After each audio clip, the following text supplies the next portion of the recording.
Hello friend, आप सभी का हार्दिक अभिनंदन है आपके अपने YouTube channel unique study point पर। मैं सुरेंद्र कुमार काला और अपने रेशियो एंड प्रोपोर्शन की जो क्लास चल रही थी अनुपात समानुपात की, उसको हम आगे बढ़ाने वाले हैं। इस वीडियो के थ्रू आपको विशेष ऑफर दिया जा रहा है। उस ऑफर में यह है कि इस वीडियो को आप पूरा देखोगे तो आपको 2 क्वेश्चन ऐसे मिलेंगे जिनका जवाब आपको देना होगा, और यदि उन दोनों क्वेश्चनों के आप जवाब सही सही दोगे तो सबसे पहले जवाब देने वाले स्टूडेंट को 50 रुपये इनाम स्वरूप दिए जाएंगे, और सेकंड नंबर पर जो दोनों क्वेश्चनों के जवाब देंगे उसे 30 रुपये दिए जाएंगे, और थर्ड नंबर पर जो सही जवाब देगा दोनों क्वेश्चन के उन्हें 20 रुपये इनाम स्वरूप दिया जाएगा। जो भी आप अल्टरनेट ट्रांसफ़र का हमें दोगे उसके द्वारा आपको ट्रांसफ़र कर दिया जाएगा।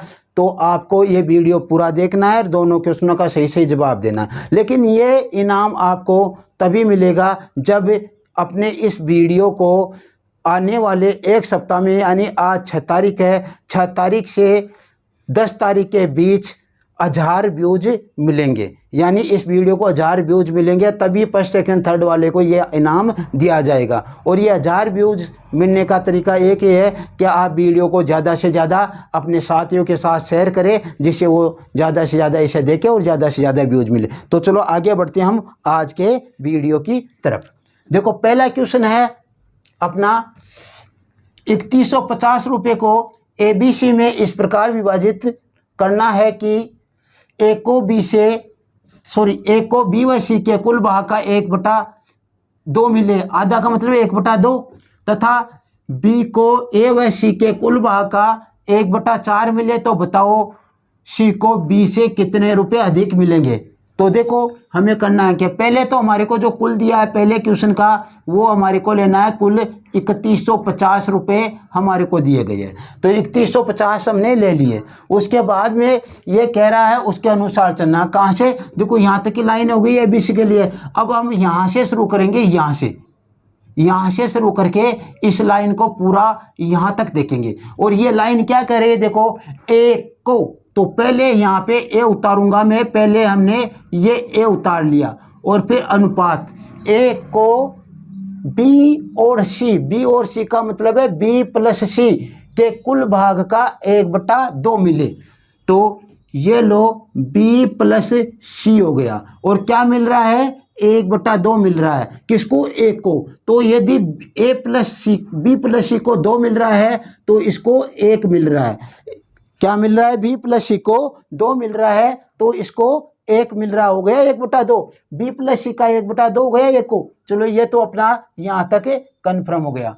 अब हम आगे बढ़ते हैं। इसमें दूसरा पार्ट जो दिया गया है इस क्वेश्चन का, बी को ए और सी के कुल भाग का 1/4 मिलता है। तो ये बी वाला कर लेते हैं। ये लो, बी ए प्लस सी का कितना? 1/4। ये देखो क्या कह रहा है? बी को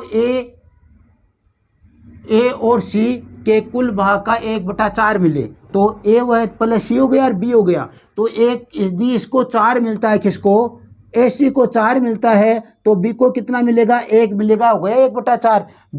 ए प्लस सी का 4 है, इसको 1/4 से गुणा करे तो 1 ही तो आएगा। ये लो, ये बी को मिल गया। लेकिन जो हमने अभी तक किया है इससे हम ट्यूशन की तह तक पहुंच सकते हैं क्या? बिल्कुल पहुंच सकते हैं, लेकिन हमारे को कुछ करना होगा। इसमें कुछ करने के लिए हमें क्या करना होगा? देखो, इसमें ये देखो ए है, और इधर कर लेता हूं ए अनुपात ए प्लस बी प्लस सी। तो ध्यान देना, ए का मान तो कितना है यहाँ पे? ए का मान तो 1 है। ए का मान क्या है? 1 है। बी प्लस सी, और ये ए इसमें जुड़ जाएगा, कितना हो जाएगा? ए प्लस बी प्लस सी हो जाएगा। और 1 को 2 में जोड़ने पर ये कितने हो गए? 3 हो गए। कितने हो गए? देखो, इन्हीं से प्राप्त किया मैंने। क्या किया? ए तो ले लिया और ए प्लस बी प्लस सी, क्योंकि यह यहाँ पे तीनों का टोटल दे रखा ना, तो तीनों का टोटल तो हमें निकालना होगा ही। तो तीनों का टोटल निकालने के लिए हमने क्या किया? ए प्लस बी प्लस सी कर दिया। तो बी प्लस सी का तो 2 था, उसमें ए जोड़ते 3 हो गया, और ए का मान 1 था ही। तो 1:3 हो गया। किसके साथ? 1 के साथ। अनुपात ए प्लस बी प्लस सी का 1:3 है। ऐसा यदि इसके लिए करें हम इसके लिए क्या करें, देखो बी है यहाँ पे, बी अनुपात ए प्लस बी प्लस सी, इसके बीच में ले लेता हूं मैं बी को, या आप अंत में लो तो ऐसे ले लेना चाहिए, ए प्लस सी प्लस बी, ऐसे ही तो होगा, तो ये ए प्लस बी प्लस सी ही हो जाएगा। ठीक है, तो बी का मान तो क्या है, बी का मान तो हमारे पास एक है, यहाँ पे बी का मान एक है, तो ए प्लस बी प्लस सी का क्या होगा, ए प्लस सी का तो 4 है, बी का 1 है, दोनों को जोड़कर कितना हो गया, 5 हो गया। इसको अच्छी तरह समझे आप कि ये 1/2 था, इसको तो 2 इधर रख दिया, 1 इधर, आधा हो गया एक के पास, यहाँ पे 1/4 तो 4, यहाँ पे 1 इधर, 1/4 ही हो गया बी के पास। फिर हमने क्या किया कि जो ये थे इनको ए प्लस बी प्लस सी में लाए, तो ए अनुपात ए प्लस बी प्लस सी, तो ए का मान 1, ए प्लस बी प्लस सी, इन तीनों को जोड़ा तो ये 3 आ गया। यहाँ पे बी का मान 1 है, ए प्लस बी प्लस सी, तीनों को जोड़ा तो ये 5 आ गया। तो इसको मैं एक बार सफाई करके ऊपर उतार लेता हूँ, जिसे अपने देखो क्या करने,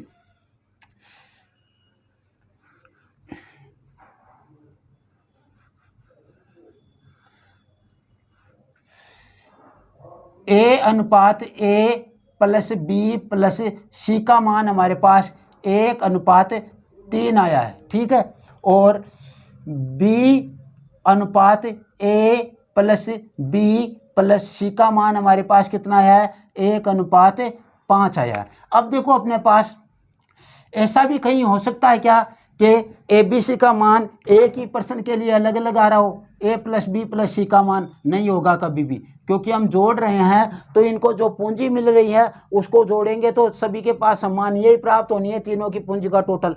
ठीक है, तो यहाँ पे देखो, यहाँ पे 5 हो रहा है, ए प्लस बी प्लस सी, यहाँ पे 5, और यहाँ पे ए प्लस बी प्लस सी का मान 3। इसका मतलब भैया बराबर करो, वरना तो अपनी प्रॉब्लम होगी। क्यों, ए प्लस बी प्लस सी का मान तो बराबर होगा, ए और बी का बराबर हो ये कोई गारंटी नहीं है, लेकिन ए प्लस बी प्लस सी का मान तो दोनों में बराबर होगा।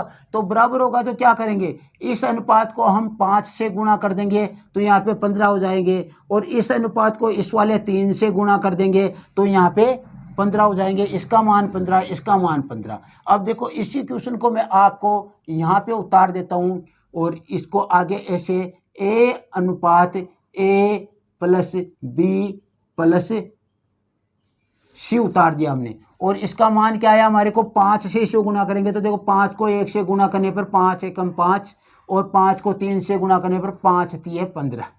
ठीक है, ऐसा ही इसके लिए करेंगे, बी अनुपात ए प्लस बी प्लस सी, हमने ऐसा किया तो इसको 3 से गुणा करना है तो 3 एकम 3, 3 को 1 से गुणा करने पर, और 3 को 5 से गुणा करने पर 3 पंजे 15। अब हमारे पास जो अनुपात आया है वो सही है, देखो यहाँ पे 15, यहाँ पे भी 15, ए प्लस बी प्लस सी का मान क्या आ रहा है, 15 आ रहा है, दोनों में 15, ये हमारे को रखना है। अब देखो हम आगे बढ़ते हैं इसके लिए, तो हमें यहाँ पे अनुपात निकालना, देखो ए अनुपात बी अनुपात सी और अनुपात ए प्लस बी प्लस सी, इसका मान तो कितना है, इसका मान 15 है भैया, और ए का मान कितना है, ए का मान आप यहाँ से उठाओ 5 है। ठीक है, बी का मान कितना है, बी का मान यहाँ से लो 3 है, और सी का मान क्या आएगा, ए प्लस बी का आ गया, ए प्लस बी प्लस सी का आ जाएगा, ए और बी का अलग लगा ही रहा है, ए प्लस बी प्लस सी का 15 है, और इन दोनों का कितना है, 5 और 3 8, तो 15 में से 8 घटाओगे तो आपके पास यहाँ पे ये 7 आ जाएगा। क्या आ गया, 7 आ जाएगा। तो सी का मान कितना आ गया आपके पास, सी का मान 7 आ गया आपके पास। ए का मान 5, बी का मान 3, सी का मान 7, और तीनों का टोटल 15 आ गया हमारे पास। ठीक है, तो ये 15 आ गए, तो 15 का मान हमारे पास कितने हैं, 3150 रुपये 15 का मान है। 15 का मान कितना है, 3150 रुपये है। 3150 है तो इस 15 को कितने से गुणा करेंगे, 3150 है, 15 दूना 30, बच गया 1, 15 15 एकम 15, 210 से हम गुणा करेंगे तब 3150 आएगा। 15 को 2 से 10 से गुणा करने पर 3150 आएगा। अब क्वेश्चन क्या कह रहा है वो देखो, क्वेश्चन कह रहा है सी को बी से कितने रुपये अधिक मिले, यानी सी को जो राशि मिली वो बी से कितना अधिक है। तो सी को तो भैया कितने मिल रहे हैं, 7 मिल रहे हैं, और बी को कितने मिल रहे हैं, 3 मिल रहे हैं, और दोनों का अंतर कितना हो जाएगा, 4 हो जाएगा। ए का मान कितना आ रहा है, यहाँ पे इसको 210 से गुणा करने पर यह आ रहा है, तो इसको भी आप 210 से गुणा कर दो और कितना हो जाएगा, 21 4 84, 840 रुपये हमारे पास प्राप्त हो जाएंगे। जो इसका उत्तर होगा ऑप्शन डी। क्या होगा, ऑप्शन डी प्राप्त होगा इसका उत्तर। अब आप इनका अलग अलग निकाल कर भी कर सकते हो, कोई फर्क नहीं पड़ने वाला। ये तो आ गया। अब देखो अलग अलग कैसे करने वाले हो आप। अलग अलग आप इस तरीके से करोगे कि इसको आप 210 से गुणा करोगे तो हमारे पास सी की पूंजी आएगी, कितनी आ जाएगी, 0714, 1470 रुपये सी की पूंजी आ गई हमारे पास। ठीक है, और बी की पूंजी कितनी आएगी, 210 से गुणा करने पर 630 रुपये। इन दोनों का अंतर करना है। इन दोनों का अंदर 1470 माइनस 630 करोगे तो 0, 4 और 14 में से गए तो 8, ये इतने रुपए आ गए, 840 रुपये। तो आप सीधा इसका अंतर यहाँ पे करके ही उसको 210 से गुणा कर देना, जिससे आपके पास 840 आ जाएंगे। एक ही बात है दोनों की। अब हम आगे बढ़ते हैं क्वेश्चन नंबर 2 की तरफ। क्वेश्चन नंबर 2 है अपना,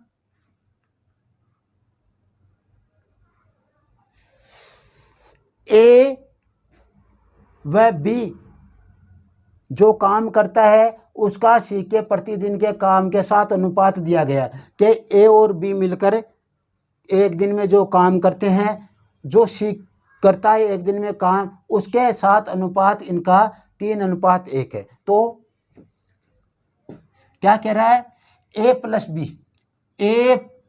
प्लस बी प्रतिदिन का अनुपात ले रहा है सी के साथ 3:1 है प्रतिदिन का अनुपात। ठीक है, फिर क्या कह रहा है, तथा बी प्लस सी यानी बी और सी मिलकर एक दिन में जो काम करते हैं उसका ए के प्रतिदिन के कार्य के साथ अनुपात क्या होगा, 2:1। 2:1 है यहाँ पे, 2:1।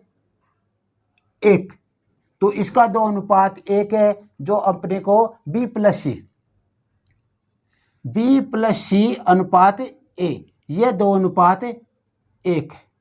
ठीक है, अब देखो हमें करना क्या, इसमें वो प्रोसेस अपनानी हमें। वो प्रोसेस क्या करना है हमें, देखो इसमें ए प्लस बी प्लस सी करेंगे, ए प्लस बी प्लस सी बराबर अनुपात किसका लेंगे, सी का लेंगे, क्योंकि सी का है ना अपने पास अलग। तो ये अनुपात क्या आ जाएगा, देखो ए प्लस बी का मान तो 3 है और सी का मान 1 है, जुड़कर कितना हो गया, 4, और ये 4:सी का मान 1 है, 4:1 हो गया। यानी तो तीनों मिलकर ए प्लस बी प्लस काम करते हैं एक दिन में, उसका चौथा भाग ही सी काम करता है। ऐसा ही यहाँ पे आएंगे तो देखो ए प्लस बी प्लस सी लिया हमने और अनुपात ए के साथ निकालेंगे, तो इन तीनों को जोड़ेंगे तो बी प्लस सी और ए जोड़ेंगे, ए प्लस बी प्लस सी हो जाएगा, और इनका कितना हो गया 3, और इसका क्या है, एक का 1।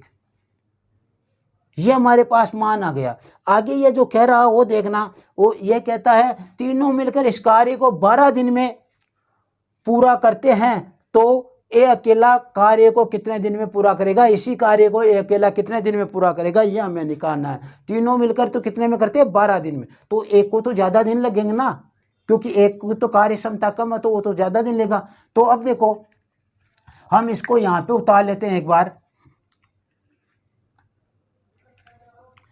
ए प्लस बी प्लस सी अनुपात सी बराबर है 4:1। ठीक है, और फिर अपने पास ए प्लस बी प्लस सी अनुपात ए, इसका अनुपात हमारे पास 3:1। अब देखो हमें मालूम है ए प्लस बी प्लस सी की कार्य क्षमता तो जो है वो समान ही होगी, क्योंकि ए प्लस बी प्लस सी की जैसे इसमें था उसी प्रकार यहाँ पे भी कार्य क्षमता प्रतिदिन जो काम करेंगे ये वो तो समान होगी। तो इसको हमें समान करना पड़ेगा। तो समान कैसे करें, यहाँ पे तो 4, यहाँ पे 3, तो इस ऊपर वाले को तो नीचे वाले 3 से गुणा कर दो और नीचे वाले को ऊपर वाले 4 से गुणा कर दो। 4 से और 3 से क्यों, क्योंकि यहाँ पे तो देखो एबीसी के नीचे, एबीसी की तो बराबर करें हम, तो एबीसी के नीचे 4 है और यहाँ पे एबीसी के नीचे 3 है, तो इस वाली संख्या को तो इस वाली संख्या से गुणा कर दो, एबीसी को बराबर करें तो एबीसी वाली से गुणा कर दो, और इस एबीसी वाली संख्या से उस वाली को गुणा कर दो। तो इसका हम आगे निकालेंगे तो देखो हमारे पास क्या आएगा, ए प्लस बी प्लस सी अनुपात सी हो जाएगा। तो इसका मान तो हमारे पास 3 से गुणा करने पर 12:3 एकम 3, 12:3 हो जाएगा। और इसका हमारे पास A + B + C अनुपात A, इसका अनुपात हमारे पास क्या हो जाएगा, देखो 4 से गुणा किया तो 4 × 12 आ गया, दोनों में ABC का अनुपात A + B + C का 12, और इसको 4 से गुणा करेंगे तो 4। अब वही प्रोसेस हमें करनी है, देखो पहले मैं इसको यहाँ पे उतारता हूँ और फिर ये प्रोसेस करते हैं। A अनुपात B अनुपात C अनुपात A + B + C, ये हमारे पास आ गया। तो हमारे पास देखो क्या है, इसका मान तो 12 है, इसका मान कितना है, 12 है, और C का मान कितना है, 3 है, C का मान 3 है, और A का मान कितना है, 4 है। 12 ABC का 12 मान है, और C का मान यहाँ से 3 ले लिया, A का मान यहाँ से 4 ले लिया, तो B का मान क्या आएगा, देखो दोनों जुड़कर 7 होंगे, तो 12 में से 7 गए तो इसका मान 5 आ जाएंगे, 12 में से 7 घटाने पर इसका मान 5 आ गया। ठीक है, इस तरीके से हम इसे हल कर लेंगे। अब क्या कह रहा है कि A अकेला उस कार्य को कितने दिन में पूरा करेगा, A अकेला उस कार्य को कितने दिन में पूरा करेगा। तो देखो 12 आ रहा है, यहाँ पे 12 दिन में कर रहा है, एक दिन में 12 भाग कर रहा है, और 12 दिन में कर रहा है, तो एक आदमी के लिए निकालेंगे तो कितना हो जाएगा, वो देखो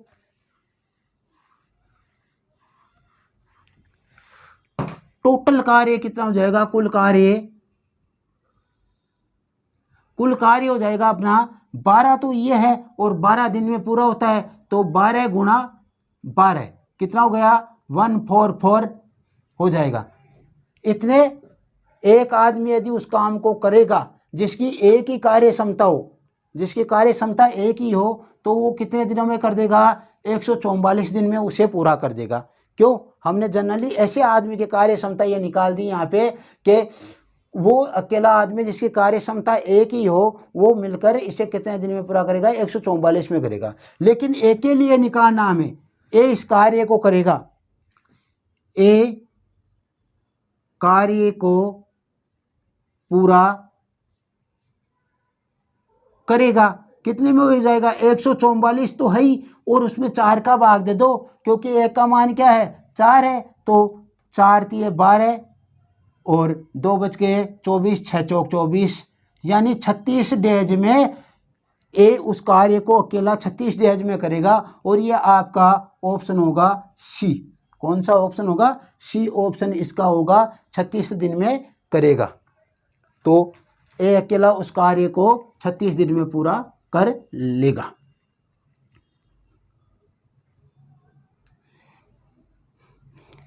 अब करते हैं हम क्वेश्चन नंबर 3। एक कंपनी मालिक अपने कर्मचारियों की संख्या 4:3 में घटाता है और उनके वेतन में 5:6 में वृद्धि करता है। यदि प्रारंभ में कर्मचारियों का कुल वेतन 1200 रुपये हो तो कुल वेतन में कितने रुपए की कमी या वृद्धि हुई, ये ज्ञात करना है। तो देखो सबसे पहले हमें क्या करना है, जो हमारे को रुपए दिए गए हैं पहले का वेतन, वो हमारे को 1200 रुपये दिए गए हैं। ठीक है, अब हमें यहाँ पे संख्या का अनुपात लेना है।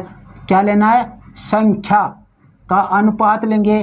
तो संख्या का अनुपात हमारे पास है 4:3, यानी पहले 4 मजदूर थे तो अब 3 कर दिए गए। ठीक है, कर्मचारी पहले 4 थे तो कंपनी ने अब 3 कर दिए।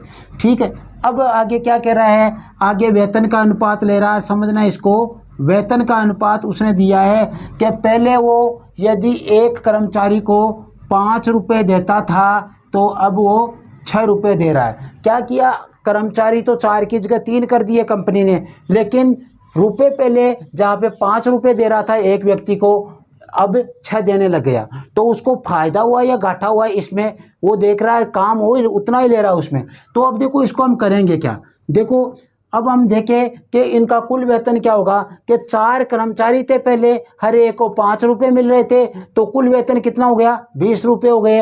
अब 3 कर्मचारी हो गए और प्रत्येक को 6 रुपये मिल रहे, तो कुल वेतन कितना हो गया, 18 हो गया। तो ये प्रारंभ में लिख लो, चाहे पहले लिख लो, प्रारंभ में, और ये अब। ठीक है, तो ये क्या हो गया, 4 पंजे 20। कुल वेतन था जो कंपनी दे रही थी सभी को मिलाकर 20 रुपये दे रही थी, और अब कितने दे रही है, अब 18 रुपये दे रही है। लेकिन ये पर्सन कह रहा है कि पहले तो वो 1200 रुपये दे रही थी कुल वेतन, प्रारंभ में 1200 रुपये दे रही थी, यानी 20 का मान कितना है, 1200 रुपये है। 20 का मान कितना है, 1200 रुपये है। 20 का मान 1200 रुपये है, तो हम इसको कितने से गुणा करें कि 1200 आए, 6 दूनी 12, 120 होंगे, और उसके आगे जीरो लिखा दो। कितने हो गए, 60 से गुणा करने पर हमारे पास क्या आएंगे, 1200 रुपये आ जाएंगे 20 को 60 से गुणा करने पर। ये क्या कह रहा है, कमी या वृद्धि हुई, तो क्या हो रही है भैया, 20 से 18, यानी कमी हो रही है। क्या हो रही है, कमी हो रही है। कमी कितने की हो रही है, कमी हो रही है 2 की, 2 की कमी हो रही है। तो यहाँ पे 60 से गुणा किया, इस 2 को भी आप 60 से गुणा कर दो, कितना हो जाएगा, 120 रुपये की कमी हो गई। कंपनी पहले वेतन देती थी, उसके बजाय अब 120 रुपये कम देने लग गई। कंपनी को 120 रुपये का फायदा हो रहा है। कंपनी पहले से 120 रुपये वेतन के कम दे रही, तो इसका जवाब होगा 120 रुपये। अब आप कहोगे सर ऐसे नहीं, हमें तो अलग अलग, वैसे निकाल लो। तो वैसे निकालोगे तो देखो क्या होगा, पहले 20 को देती थी, अब 18 को देने लग गई। तो ये लो, इसको 60 से गुणा करेंगे तो 18 × 3 = 54 और 108, 1080 रुपये हो गए। कितने हो गए, 1080 रुपये हो गए। पहले 1200 रुपये देती थी, अब 1080 रुपये देने लग गई। कम दे रही है, ज़्यादा, कम दे रही है।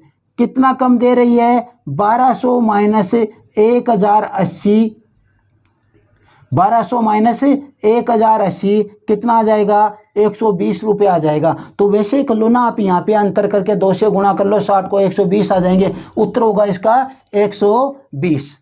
अब जो आपके लिए आप बेसब्री से बैठे हुए हो, जो आपको कुछ देकर जाने वाला सवाल है, वो आज की क्लास का जो पहला सवाल है वो यह है कि आपको यह सवाल करके बताना है। और सवाल क्या है अपने पास, देखो आज की क्लास का आपका पहला सवाल वो है, एक कंपनी अपने कर्मचारियों की संख्या 9:7 में घटाती है।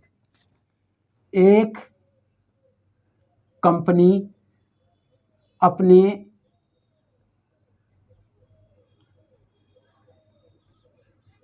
कर्मचारियों की संख्या 9:7 में घटाती है। यदि पहले कर्मचारियों का कुल वेतन घटाती है और उनके वेतन में 5:6 में वृद्धि करती है, और उनके वेतन में 5:6 में वृद्धि करती है, 5:6 में वृद्धि करती है। यदि पहले कर्मचारियों का कुल वेतन, यदि पहले कर्मचारियों का कुल वेतन 13,950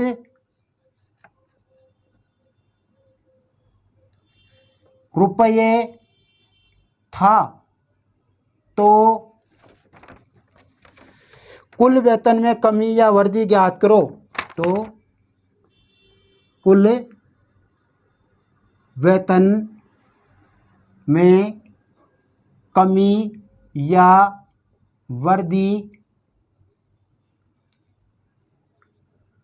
ज्ञात करो। ये क्वेश्चन है, इसके ऑप्शन है आपके पास। ए ऑप्शन है 930 रुपये की वृद्धि, रुपये 930 की वृद्धि। बी ऑप्शन है ₹930 की कमी। सी ऑप्शन है ₹1240 वर्दी, 1240 की वर्दी। डी ऑप्शन है ₹1240 की कमी। जो आपको आए उसका जवाब देना है। पहला क्वेश्चन ये आज की क्लास का जो आपको करना है, इसका सही जवाब दोगे, दोनों सवालों का सही जवाब दोगे तभी आपको इनाम मिलेगा। और यदि आपने एक का दिया तो नहीं मिलेगा। और सबसे पहले सही जवाब देने वाले को दोनों सवालों का जब उसी को 50 रुपये, सेकेंड पर देने वाले को 30 रुपये और थर्ड पे देने वाले को 20 रुपये मिलेंगे। और साथ में एक बात और है कि तभी मिलेंगे जब एक सप्ताह में हमारे इस वीडियो को 1000 व्यूज मिलेंगे। तो अब अपना चौथा क्वेश्चन है, क्वेश्चन नंबर 4। हाँ, और आगे कर देंगे दूसरा क्वेश्चन आपके लिए। रवीना के पास 16 रुपये है, जिनमें से रुपये तो कितने हैं रवीना के पास? रवीना के पास 16 रुपये है, जिनमें से 20 पैसे, 10 पैसे, 20 पैसे और 1 रुपये। कितने कितने? 10 पैसे, 20 पैसे और 1 रुपये के सिक्के हैं। 10 पैसे और 20 पैसे के सिक्कों का अनुपात, 10 पैसे और 20 पैसे के सिक्कों का अनुपात 6:1 है। क्या है? 6:1 है। अभी मैं क्वेश्चन ही कर रहा हूँ। 6:1 है। तो 1 रुपये के न्यूनतम सिक्कों की संख्या ज्ञात करो। तो देखो ये क्या है? ये है सिक्के, यानी सिक्कों का अनुपात है। ये क्या है? सिक्कों का अनुपात है। यदि हम इनको मूल्य में बदले, क्योंकि हमारे पास तो मूल्य दिया गया ना, तो हम इसको यदि मूल्य में बदले, कीमत में बदले, तो हमारे पास क्या प्राप्त होगा? 10 को 6 से गुणा करने पर 60 पैसे प्राप्त होंगे और 20 को 1 से गुणा करने पर 20 पैसे प्राप्त होंगे। अभी तक हमारे पास पैसों का ही आ रहा है। इसको यदि हम रुपयों में बदले तो कब बदला जाएगा? ये जब सैकड़ों पर जाएगा, क्योंकि 1 रुपये में 100 पैसे होते हैं। तो इसको यदि मैं 5 से गुणा कर दूं, इसको किससे कर दूं? 5 से गुणा कर दूं तो कितने आ जाएंगे? 300। और इसको 5 से गुणा कर दूं, दोनों तरफ 5 5 से, तो ये आ जाएगा 100। तो यहाँ पे 300 हो गए और यहाँ पे 100, यानी ये तो 3 रुपये हो गए और ये 1 रुपया हो गया। इसका मतलब यही हुआ 300 पैसे का 3 रुपया होता है, 100 पैसे का 1 रुपया होता है। ठीक है, यहाँ तक हम आ गए। तो ये हमारे पास 3 अनुपात जो आ रहा है, 3 रुपये और 1 रुपया। अब हमें ये तो 10 पैसे और 20 पैसे के सिक्कों से प्राप्त होने वाला हमारे पास वो है अनुपात। तो अब हम करें क्या कि हमारे को इससे ज़्यादा रुपए प्राप्त कर सके। तो देखो हम इसको देखो एक बार ऐसा कर ले कि इसको 5 से गुणा करें। ध्यान देना, 5 से गुणा करें तो 15 और इसको 5 से गुणा करें तो 5, तो ये तो 20 रुपये हो गए। हमारे पास कुल रुपये कितने हैं? हमारे पास कुल रुपये 16 है। हमारे पास कुल रुपये कितने हैं? 16 है। तो 16 रुपये है, तो 16 के लिए क्या करें भाई? एक कम करके देख लो, एक कम करके देख लो। हमने 5 से गुणा किया, उसके बजाय इसको कितने से गुणा कर ले? 4 से गुणा कर ले। तो इधर भी 4 से गुणा होगा, तो ये लो 4, तो क्या हो जाएगा? इधर तो 12 रुपये आ गए और इधर 4 रुपये आ गए, और दोनों का टोटल कितना हो गया? 16। 16 ही यहाँ पे थे, 16 ही यहाँ पे, यानी 1 रुपये के सिक्कों की संख्या करेंगे तो 0 आएगी। लेकिन ऑप्शन में 0 आपके पास कहीं पे भी नहीं है। ऑप्शन में 0 आपके पास कहीं पे भी नहीं है, इसलिए ये तो नहीं होगा। इसका मतलब एक और कम करके देख लो इसको। एक और कम करने का मतलब ये है, 4 से गुणा कर रहे थे, वहाँ पे आप इसको 3 से गुणा करके देखो। इसको 3 से गुणा करने पर 9 आ जाएगा और इसको 3 से गुणा करने पर 3 आ जाएगा, और दोनों का टोटल कितना आ जाएगा? 12। 12 रुपये आ गए। 16 में से 12 गठे तो कितने बचे? 16 में से 12 गठे तो 4 रुपये बचे।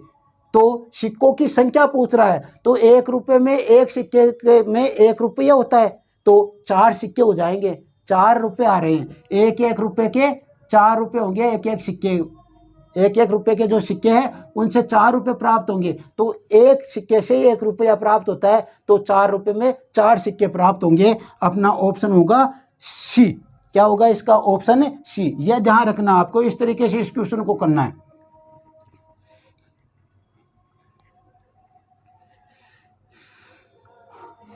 अब हम आगे बढ़ते हैं क्वेश्चन नंबर 5 की तरफ। एक बर्तन में चीनी और पानी का मिश्रण है जिसमें चीनी की मात्रा 60% है। इसमें 800 ग्राम चीनी पानी 800 ग्राम पानी मिलाने पर मिलाने पर 2 बार लिख दिएगा। पानी मिलाने पर चीनी की मात्रा 30% रह जाती है। मिलाने पर एक बार ही ले लेना इसको। मिलाने पर चीनी की मात्रा 30% रह जाती है, तो प्रारंभिक मिश्रण में चीनी की मात्रा ज्ञात करो। अब देखो इसको समझो अच्छी तरह कि हमारे पास मिला कितना रहा है, पानी मिला रहा है कितना, 800 ग्राम पानी मिला रहा है। शुरुआती मिश्रण की बात कर रहा है। प्रारंभ में जो मिश्रण की बात कर रहे हैं उसमें अपने पास चीनी अनुपात पानी, ठीक है। कितना बोल रहा है? ये बोल रहा है 60%। और 60% की भिन्न क्या होती है? 60% की भिन्न 3/5 होती है। और ऐसे नहीं तो आप 60/100 करके देख लेना, ठीक है। फिर आप क्या करोगे, जैसे 60 तो क्या है, चीनी है, और चीनी बोल रहा है ना, 60% चीनी है। फिर बच गया क्या आपका, 40 बच गया पानी। 60 तो 100 में से चीनी है और 40 पानी बच गया। इनको आप काटोगे तो 0 से 0 काट लो, 2 से काटने पर ये हो जाएगा आपके पास 3:2। क्या हो जाएगा? 3:2। और वैसे 60% की भिन्न होती है 2/5। क्या होती है? 2/5। तो 2 तो आ जाएगा आपके पास, 3/5 होती है, 3 तो आ जाएगा आपके पास चीनी, और 2 घटकर हो जाएगी, 3 घटेगा तो 2 पानी हो जाएगा, ठीक है। इस प्रकार से अब देखो अपने पास ये तो प्रारंभ मिश्रण का अनुपात आ गया। अब कह रहा है सेकंड मिश्रण क्या है। तो सेकंड मिश्रण में बात करें हम, अब चीनी अनुपात पानी, चीनी अनुपात पानी दे ही रखा ऊपर, तो इसके साथ ही उतार लेता हूं मैं अब लगाकर। क्या हो जाएगा देखो, 30% रह जाती है। 30% का मतलब है 30/100, 1 0 से 1 0 काट दो, 3/10 आ गया हमारे पास, यानी 3 रह जाती है चीनी। कितने में से? 10 में से 3 चीनी है, तो 7 क्या आ गया आपके, घटकर 7 आ गया पानी। यानी पहले चीनी थी 5 में से 3 और 2 था पानी। अब क्या किया, उसमें 10 हो गया उसका कुल मान, तो 10 में से 3 तो रह गई चीनी और 7 हो गया पानी। चीनी तो दोनों में समान ही रहना, हमने पहले ऐसे क्वेश्चन किए थे वो वाष्प बनाने वाले, वैसा ही क्वेश्चन है। तो इसमें चीनी तो दोनों में समान ही रहेगी, पानी तो डाल रहे हैं, पानी में वृद्धि होगी। अब ये कह रहा है तो इनमें वृद्धि देखो कितनी हो गई, पहले 2 था पानी, अब 7 हो गया, तो कितना हो गया 5। और वो कितना डाल रहा है, 800 ग्राम। तो 5 के बराबर क्या है, 800 ग्राम है। 5 के बराबर क्या है, 800 ग्राम है। तो 1 के बराबर कितना हो जाएगा, 800/5, यानी 16 बार कटेगा तो 160 ग्राम। 1 का मान कितना आ गया, 160 ग्राम आ गया। 1 का मान 160 ग्राम आ गया। अब कह रहा है प्रारंभिक मिश्रण में चीनी की मात्रा ज्ञात करो। चीनी की मात्रा तो पहले भी उतनी थी जितनी अब है, तो प्रारंभ में कितनी थी, 3 थी। 3 को 160 से गुणा कर दो, 16 3 48, 480 ग्राम चीनी है। कितनी है, 480 ग्राम चीनी। ऑप्शन आपका सी, इसका प्रारंभिक मिश्रण में 480 ग्राम चीनी थी, अब भी 480 ग्राम ही चीनी है। तो इस क्वेश्चन का जवाब आपका 480 ग्राम होगा। अब आपके जो आप इंतजार कर रहे हैं अपने पुरस्कार के लिए। तो उसका दूसरा क्वेश्चन है, जो क्वेश्चन नंबर 2 है, जिसका आपका जवाब देना होगा, वो जवाब है एक बर्तन में चीनी और पानी का मिश्रण। एक बर्तन में चीनी और पानी का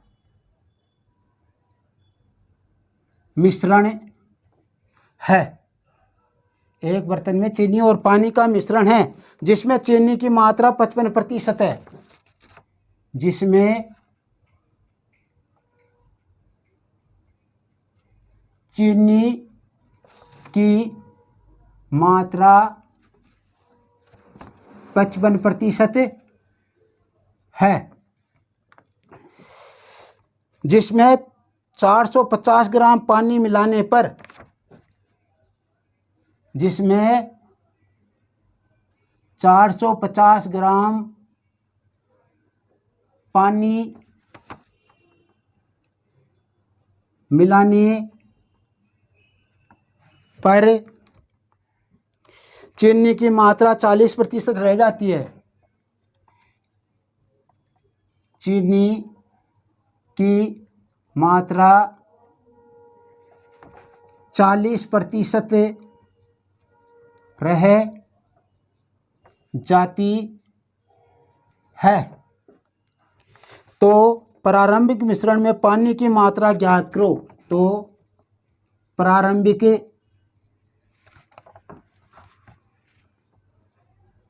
मिश्रण में पानी की मात्रा ज्ञात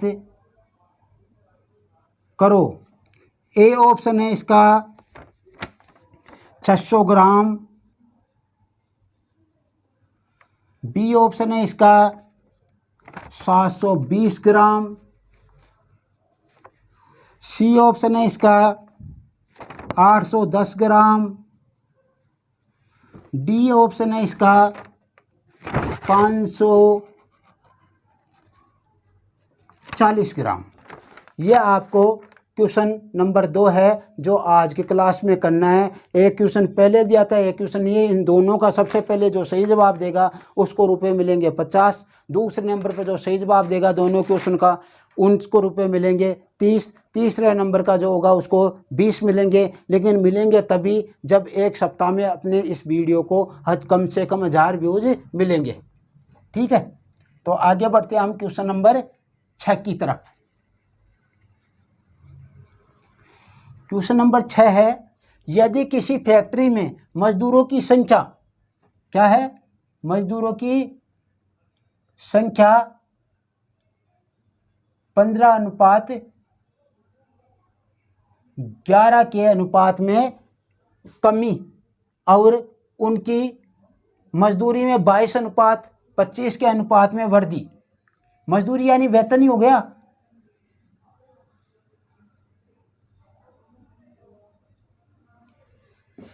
बाईस अनुपात 25 के अनुपात में वृद्धि कर दी गई। तो देखो, ये तो पहले या प्रारंभ हो जाएगा और ये अब हो जाएगा, समझे। तो अब इनको कह रहा है तो मजदूरों की कुल मजदूरी किस अनुपात में घटाई जानी चाहिए। तो देखो, इनका हमें गुणा करना है। गुणा करेंगे तो 15 दूना 30, 15 दूना 30 और 3 33, 25 से कम 25, 25 और 2 27। अब इनको काट लो। आप काटोगे तो देखो 11 दूना 22, 11 से ये कट जाएगा, 11 तिया 33, 30 बार, और 11 दूना 22, बच गए 2, 5 और 11 5 55। 5 से काट लो, 6 पंजे 30 और 5 5 25। तो इसका उत्तर होगा आपके पास 6:5। ऑप्शन आपका डी। तो आज की क्लास में इतना ही। वो दोनों क्वेश्चन है जिनका आपको जवाब देना है और एकदम सही जवाब देना है और ज़्यादा से ज़्यादा इस वीडियो को शेयर करना है। Okay, thanks.